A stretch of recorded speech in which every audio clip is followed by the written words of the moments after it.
প্রিয় দর্শক মণ্ডলী, আসসালামু আলাইকুম। একটি নাগামরিচ গাছ আমি লাগিয়েছিলাম। পর্যাপ্ত পরিমাণে নাগামরিচ হয়েছে।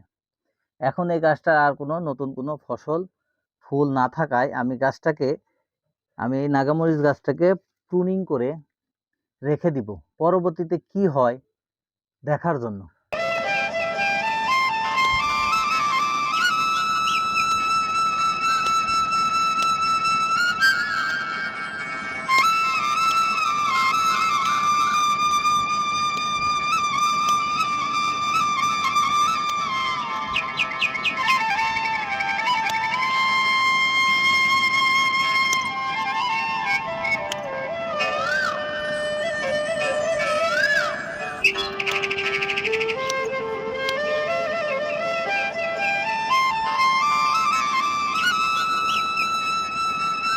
এই হয়ে গেল আমার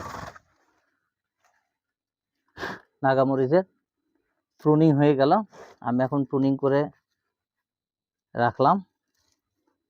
এর পরবর্তী করণীয় নেক্সট ভিডিওতে আমি আপনাদেরকে দেখাবো ইনশাল্লাহ।